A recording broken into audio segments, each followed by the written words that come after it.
What if I told you that the moment you feel anger rising in your chest, you have already stepped off a cliff?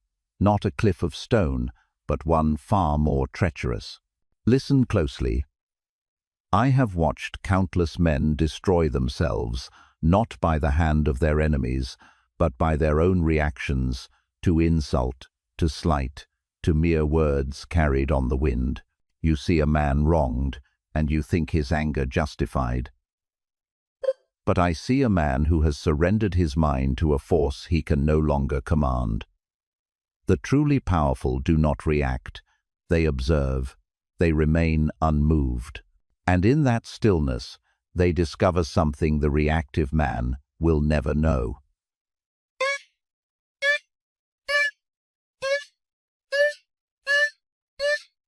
In the next 40 minutes, I will show you why every time you react with anger, you become weaker, and why the mind that learns not to react becomes unshakable.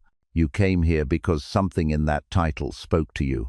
Perhaps you are tired of anger, tired of being controlled by others' words and actions, tired of feeling powerless in a world that seems designed to provoke you. You are right to be tired. Reaction is exhausting. Let me tell you what you will take from this time with me. You will learn why reaction is slavery. Most men believe they are free because they can speak their mind, lash out when wronged, react as they please. But I will show you that every reaction is a chain. When you react to insult, you are controlled by the insulter. When you react to circumstance, you are controlled by fortune. True freedom begins when you cease to react. You will understand the nature of anger and emotion. Not what modern sentiment tells you, but what is actually true. I will show you why anger is not a tool you can use moderately. Once admitted to your mind, it becomes master, and you become slave. This is observation of how the passions actually work. You will discover what real strength is. The world tells you strength is reaction, is defense, is striking back. I tell you strength is stillness. The man who remains calm when provoked is stronger than the man who flies into rage. Why? Because he has conquered himself, and that is the only conquest that matters. You will receive practical methods. This is not merely contemplation. I will give you techniques I have tested myself. How to catch anger before it takes hold. How to examine your judgments. How to create a mind that remains tranquil regardless of what fortune brings.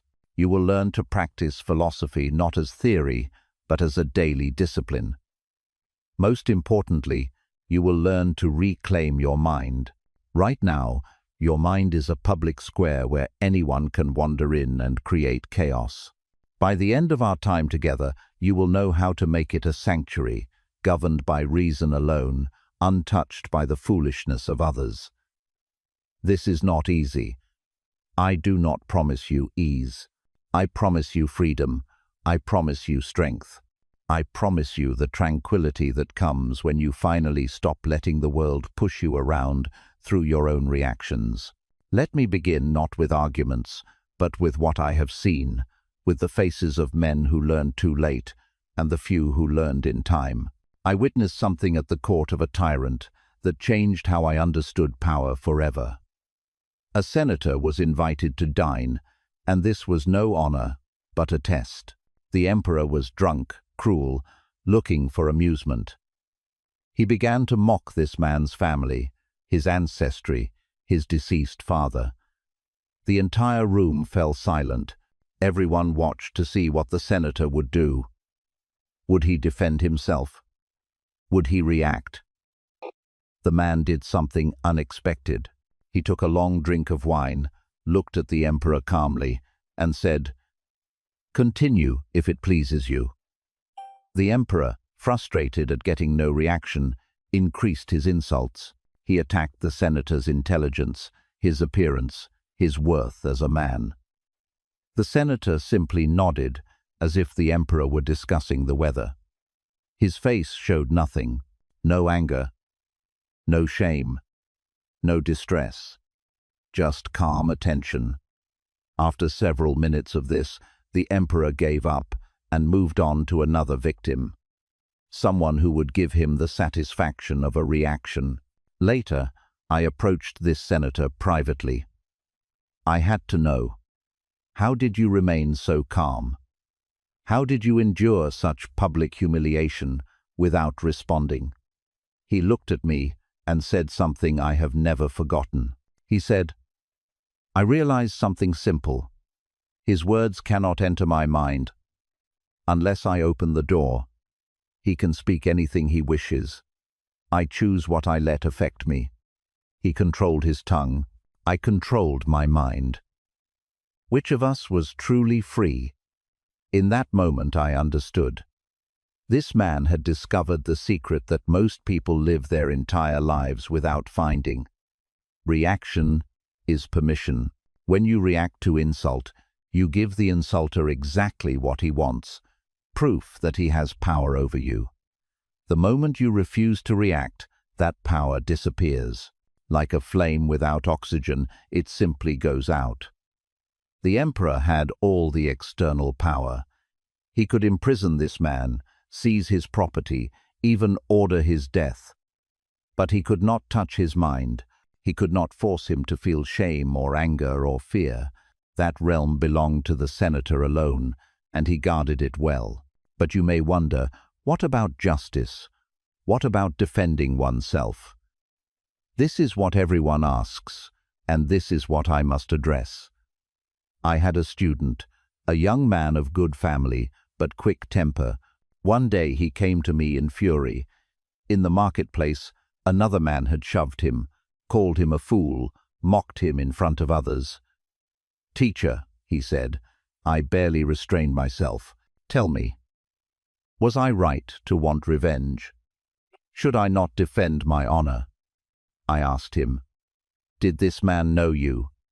"No," he said. "Then how could he insult you?" "He insulted an image in his own mind, not you. If I call the sun dark, does the sun care? If I call you something you are not, why should you care?" "But others heard," he protested. "They will think less of me." "And whose opinion matters to you?" I asked. "Those who judge by one fool's words, or your own conscience which knows the truth?" He sat with this for a moment, wrestling with it. Then he said, "But the anger, I felt it so strongly. How do I stop feeling it?" And here is what I told him, what I tell you now. You cannot stop the first flash of feeling. That is involuntary, like a shadow crossing your face when a cloud passes over the sun. You did not choose it. It simply happened. But what comes after? The nursing of that feeling, the feeding of it, the permission you give it to grow, that is entirely in your power. Anger is like fire. The spark may come unbidden. A piece of flint strikes steel, and there is a flash. You did not will that flash into being, but whether that spark becomes a conflagration, whether it catches and spreads and consumes, that depends entirely on whether you give it fuel. My student began to understand. He said, "So you are telling me I can let the feeling come, acknowledge it, but choose not to feed it?" Exactly. The feeling is like a visitor knocking at your door.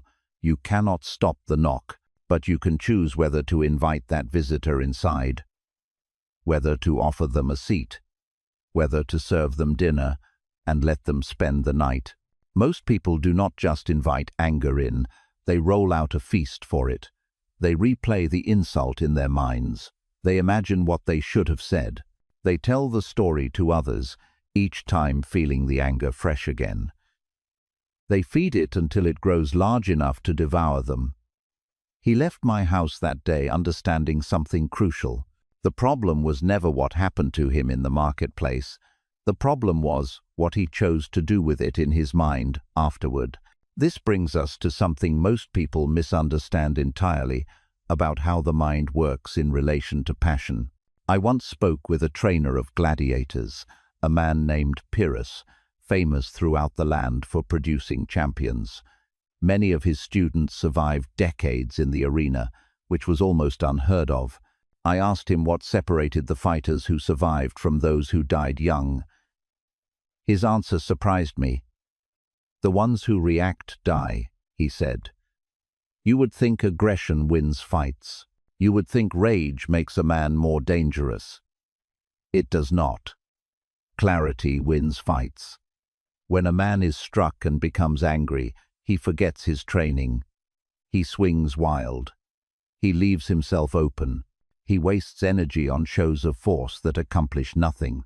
The fighter who can be struck and remain calm, who does not react but responds, who keeps his mind clear and watches for patterns, that man finds the openings in his opponent. That man wins." I thought about this for a long time. If this is true in a contest of violence, where reaction seems most natural and necessary, how much more true must it be in daily life? You face no mortal combat in your office, your home, your commute, yet you react as if every slight is a death blow. The gladiator who masters himself lives. The gladiator who is mastered by reaction dies. You face the same choice every day, though the stakes appear smaller. But consider, what is death of the body compared to death of the mind? When you let reaction rule you, when you give away your peace to every provocation, you die 1,000 small deaths. Your mind becomes a casualty of its own lack of discipline. I watched a man once who spent an entire day in agony because of a single rude comment made at breakfast. That comment took 5 seconds to speak. He gave it 8 hours of his life. He died 8 hours that day, killed not by the comment, but by his own reaction to it. The gladiator trains for years to develop the skill of non-reaction in the arena. How much more should you train for the arena of daily life, where the battles are constant and the stakes are your own peace of mind? Let me tell you about another man, someone I knew personally. I received a letter once from a friend, and it was the only letter he ever sent me. It came from prison. He had been a wealthy man, powerful in business, respected in society. Then fortune turned, as fortune always does.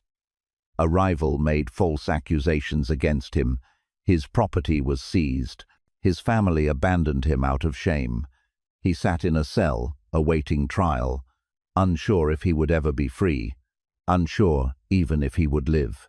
I expected the letter to be full of rage, of plans for revenge, of bitterness toward the gods and men who had brought him to this place.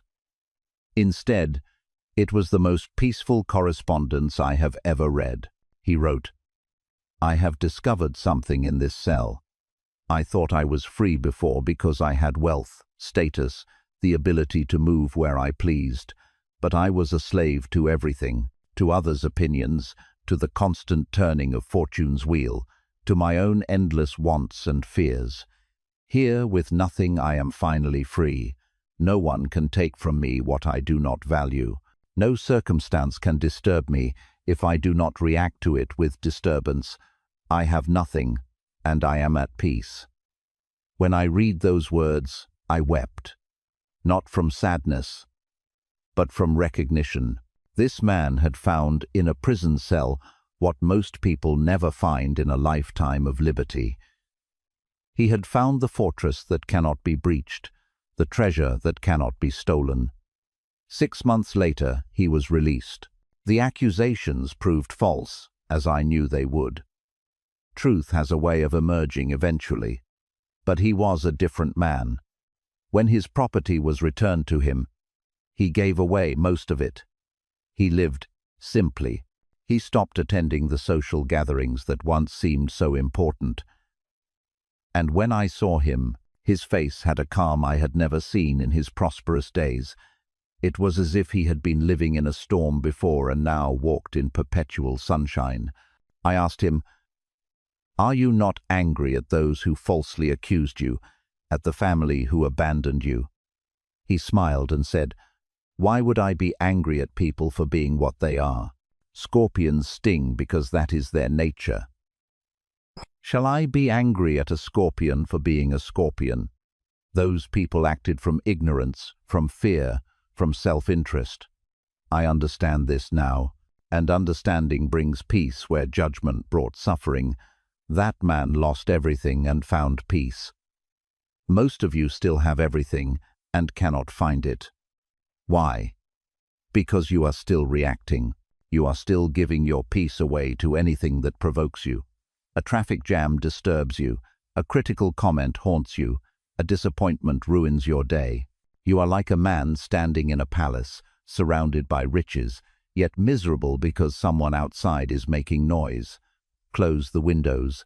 The noise cannot enter unless you let it. These stories show you what is possible. Now let me show you why it works. The principles beneath the practice. Everything I have shown you rests on principles most people never examine. Let us look at them clearly.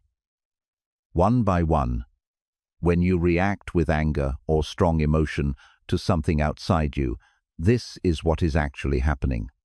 Your mind is transforming itself from reason into passion.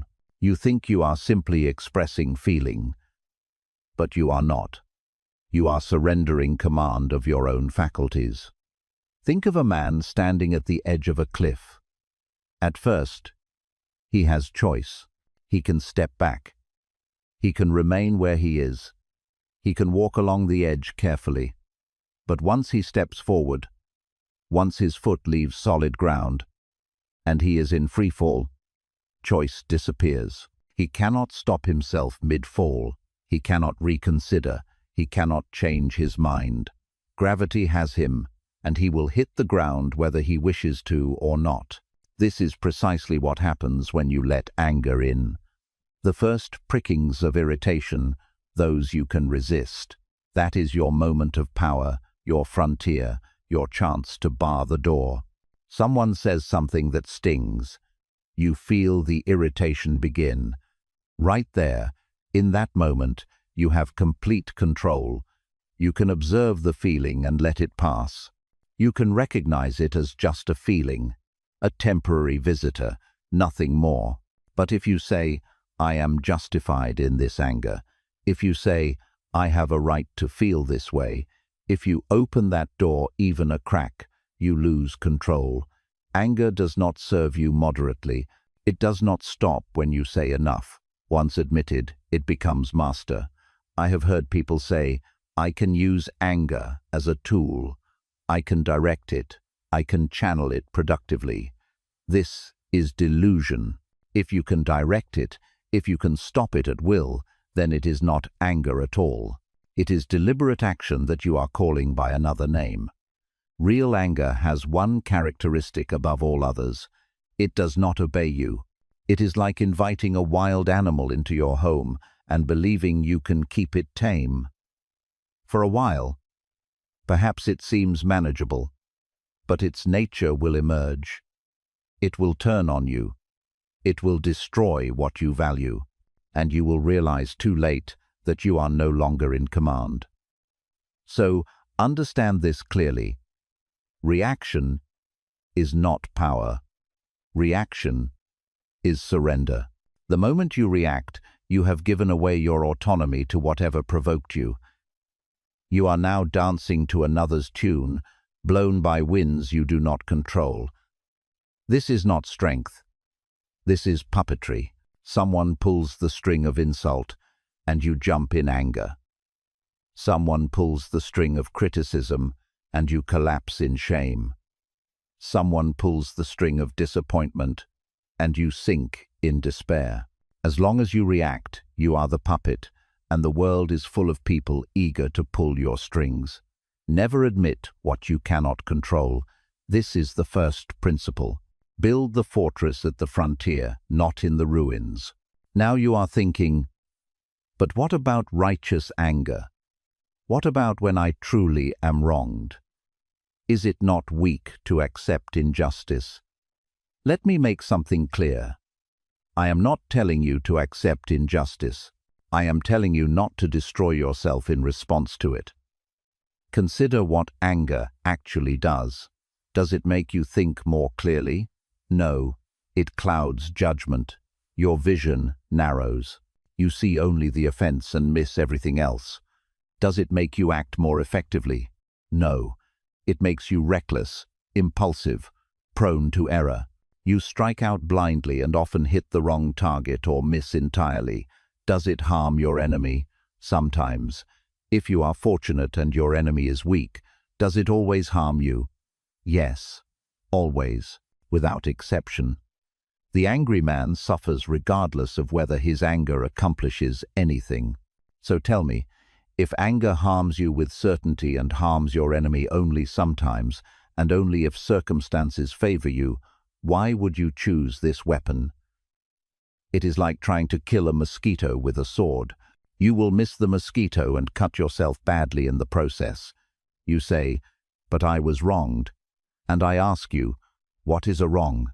If someone steals your property, that is an action in the external world.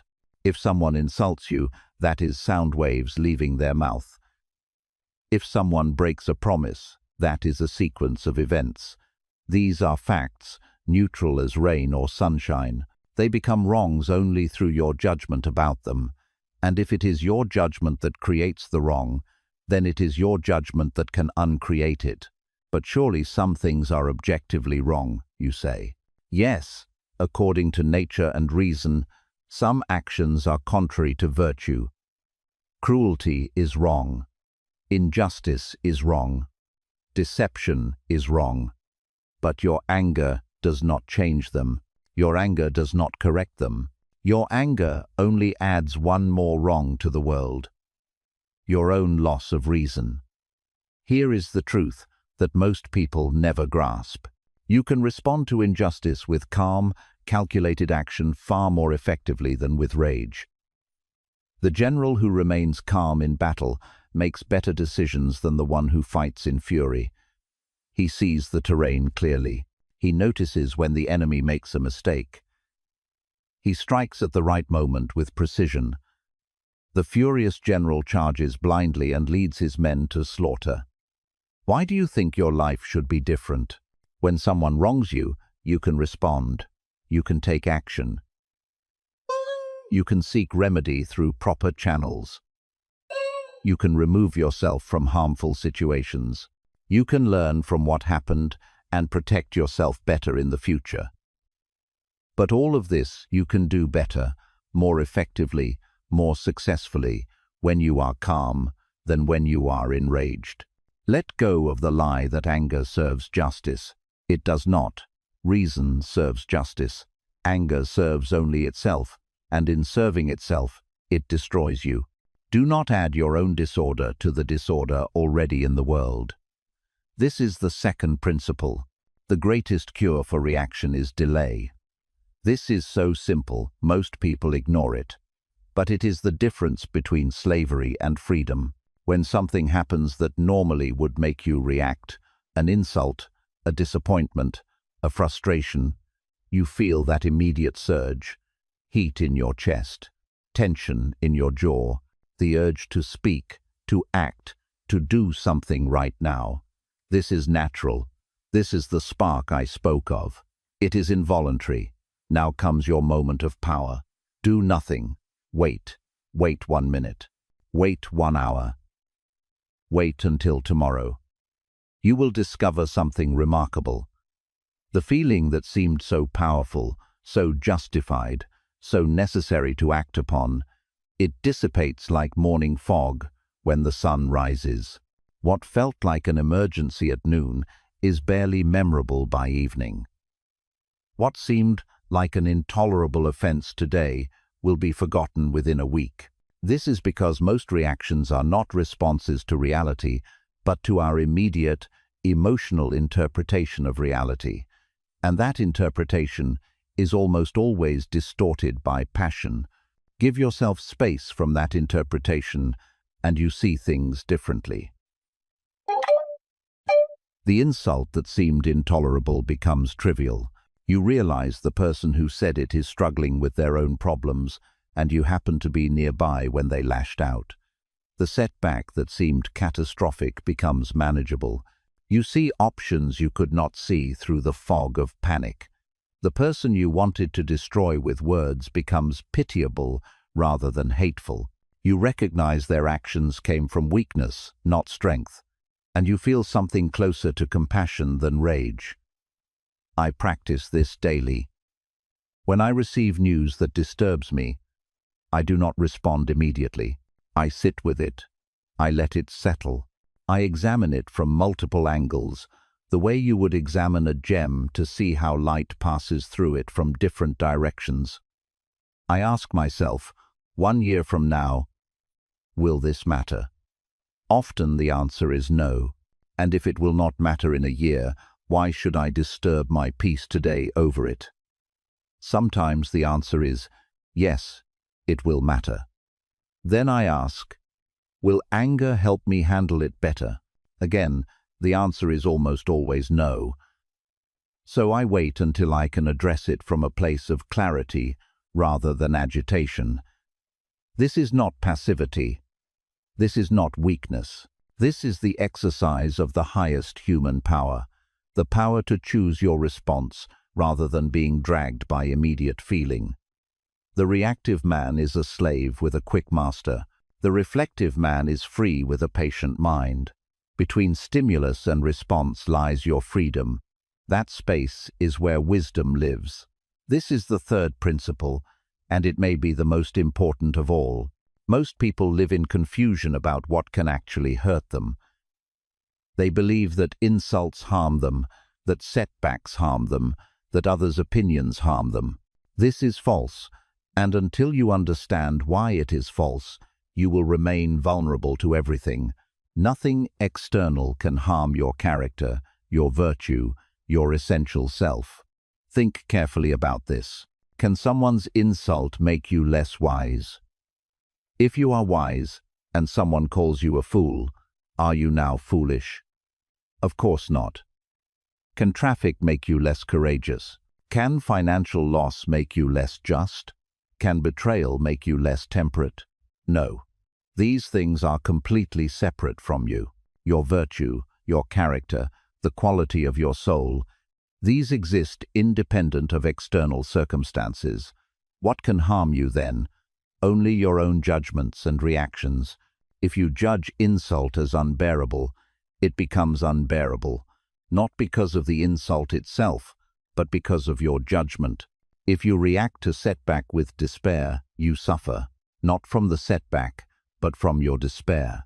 If you interpret others' opinions as threats to your worth, you are harmed, not by their opinions, but by your interpretation. I am not playing word games with you. I am showing you where your power actually lies. You cannot control what happens. The fool insults you. That is his action. The business fails. That is fortune's action. Someone you trust betrays you. That is their action.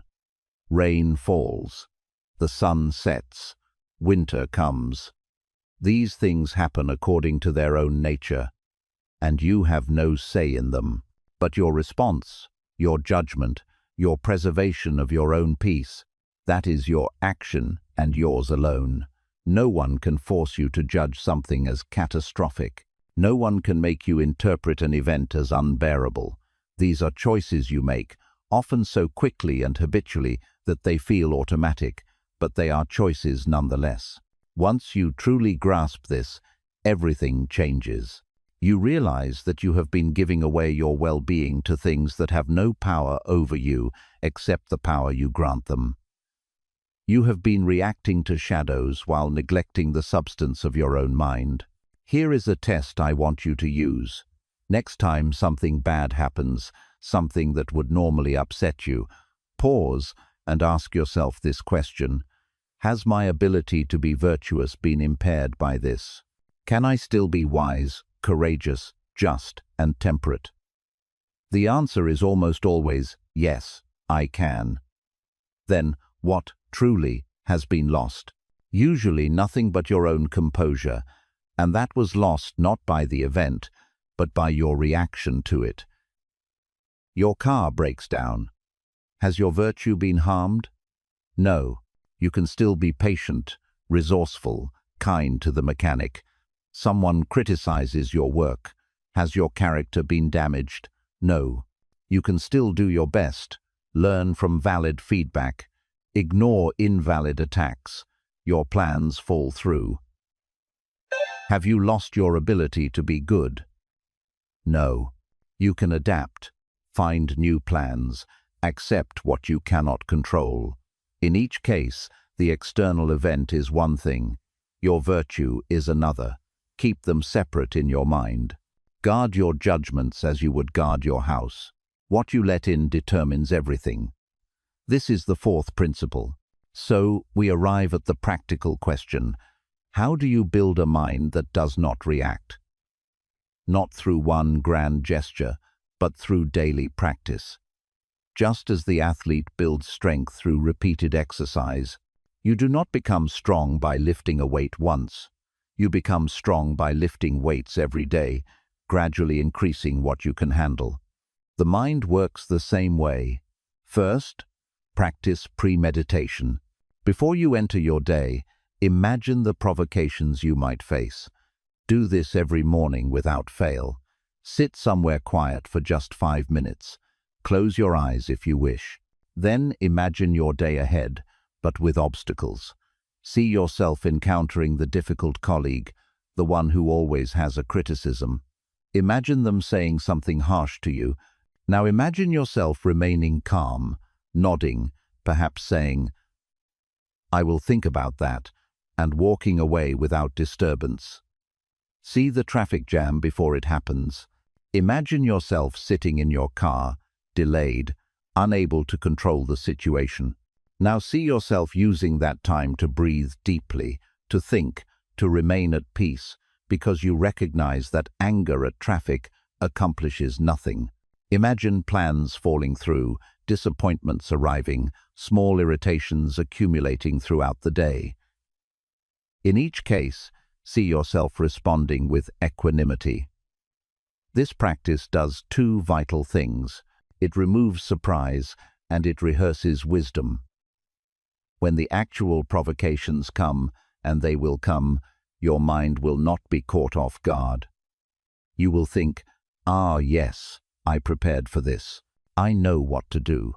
And because you have already visualized yourself responding well, that response will be easier to access in the moment. Set your alarm 5 minutes earlier if you must. Do this before you check messages, before you begin activity. Make it sacred time for building your fortress. Second, practice examination.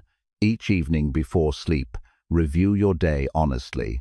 I do this without fail, and I suggest you adopt it as an unbreakable habit. Ask yourself 3 questions. First, when today did I react rather than respond?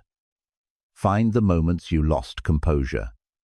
Maybe it was when someone cut you off in traffic. Maybe it was when your child would not listen. Maybe it was when a project hit an obstacle. Identify these moments without self-condemnation. You are not a judge pronouncing yourself guilty. You are a scientist observing data about your own behavior. Second, what triggered that reaction? Was it fear? Fear that you are not good enough, not successful enough, not respected enough? Was it wounded pride?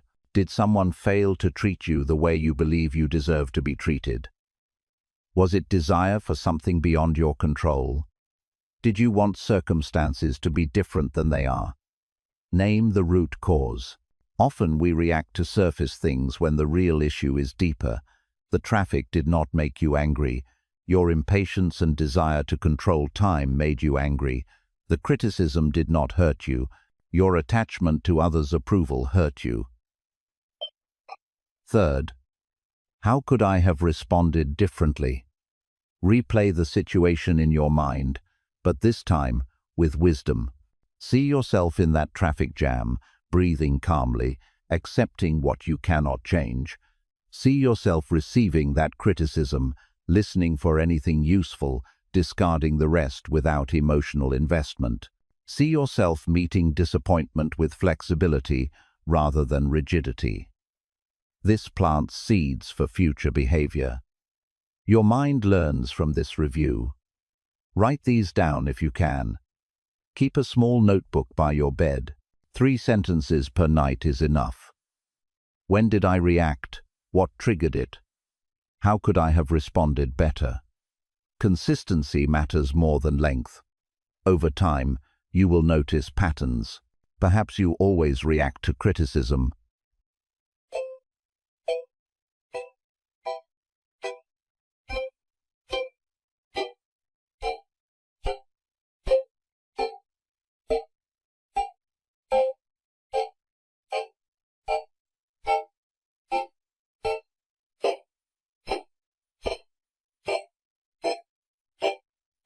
You can say, I know criticism triggers me, so when it comes today, I will already be ready. Third, adopt the pause principle as an inflexible rule. Never respond to provocation immediately. Create space between stimulus and response every single time. When someone insults you, say, let me think about that, and walk away.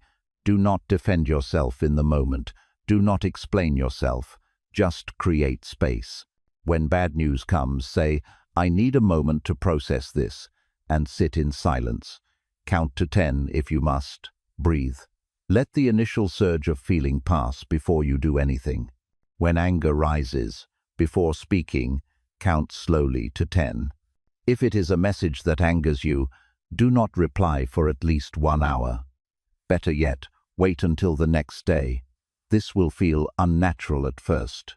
Every instinct will scream at you to react immediately, to defend yourself, to make the other person understand, to express your feeling right now. Resist this urge. It is not your friend.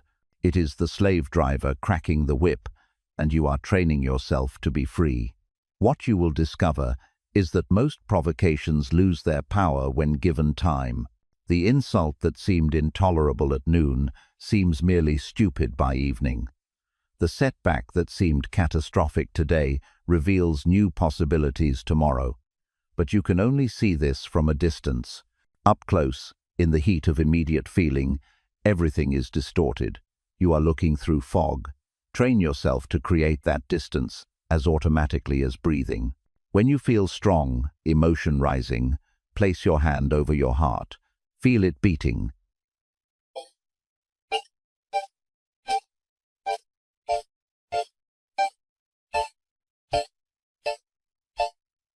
And silently count 10 breaths. In through your nose, out through your mouth. 10 times.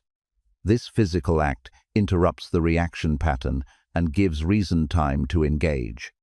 By breath 10, you will find yourself calmer, clearer, more capable of wise response.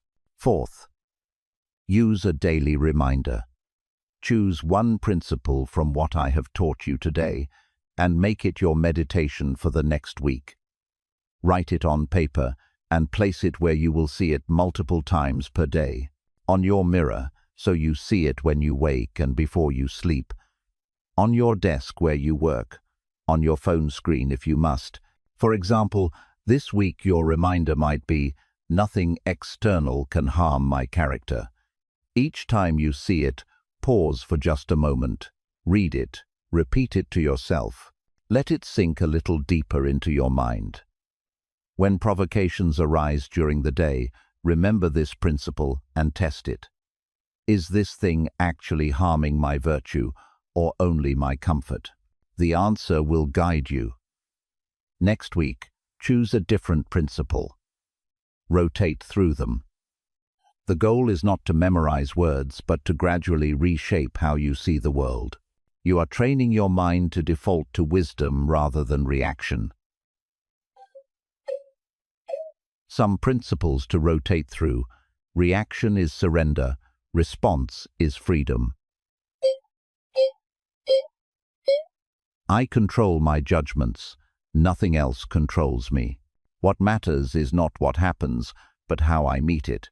Virtue is the only good. Everything else is indifferent. The strongest fortress is a calm mind. Choose your principle each Sunday. Live with it for 7 days. By year's end, you will have internalized 52 truths that reshape your entire approach to life.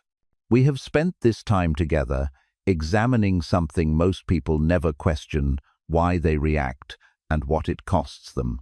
Let me draw together what we have learned. You are stronger than you know, but not in the way you have been taught. Strength is not reaction. Strength is not expressing every feeling. Strength is not defending every slight. True strength is the capacity to remain unmoved when the world conspires to move you. It is the power to choose your response rather than being dragged by immediate passion. Every time you practice non-reaction, you become freer. Every time you choose pause over impulse, calm over chaos, reason over passion, you build a fortress that no external force can breach. This is not repression. Repression is pushing down feeling and pretending it does not exist. This is mastery.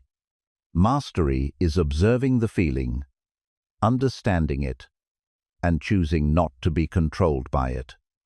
This is not weakness. Weakness is being blown about by every wind.